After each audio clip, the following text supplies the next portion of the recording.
The minister has blamed everybody except himself.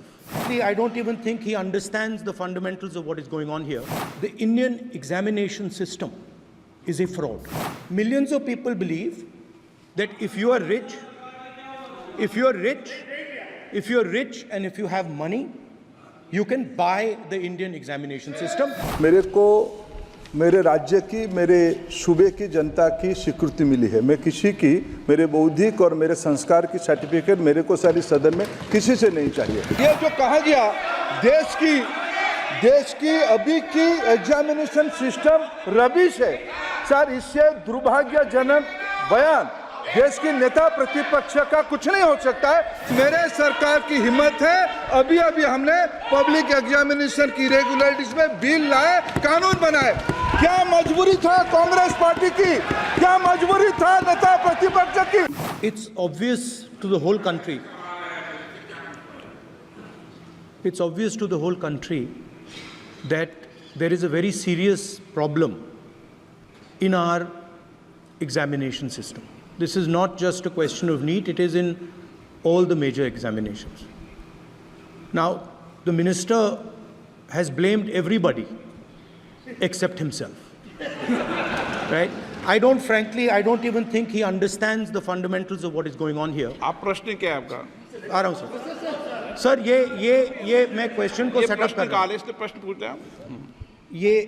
The issue is that there are millions of students in this country who are extremely concerned at what is going on and who are convinced that the Indian examination system is a fraud. That is what is at stake here. Millions of people believe that if you are rich and if you have money, you can buy the Indian examination system. And by the way, and this is the same feeling that the people in the opposition have. And that is why we are asking some very simple questions to Honorable Minister. Number one, as this is a systemic issue, what exactly are you doing to fix this issue at a systemic level?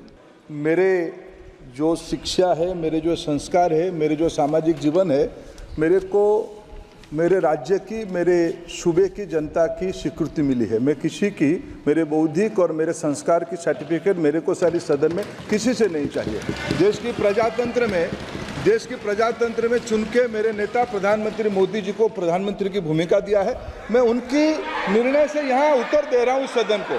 बाकी ये कहना चिल्लाने से सच झूठ नहीं हो जाएगा साहब। ये जो कहा गया देश की अभी की एग्जामिनेशन सिस्टम रबिश है सर, इससे दुर्भाग्यजनक बयान देश की नेता प्रतिपक्ष का कुछ नहीं हो सकता है सर। मैं कठोर शब्द से इसको निंदा करता हूं।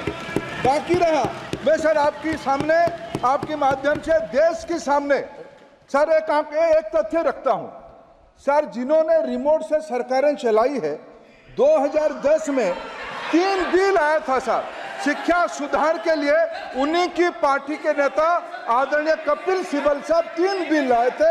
उसमें से एक बिल था एजुकेशन, उसमें एक बिल था prohibition of unfair practice bill 2010, जिसके उद्देश्य एजुकेशन इंस्टीट्यूशन में माल प्रैक्टिस को बंद करना। सर मेरे सरकार की हिम्मत है, अभी हमने पब्लिक एग्जामिनेशन की रेगुलरिटीज में बिल लाए, कानून बनाए। क्या मजबूरी था कांग्रेस पार्टी की? क्या मजबूरी था नेता प्रतिपक्ष की?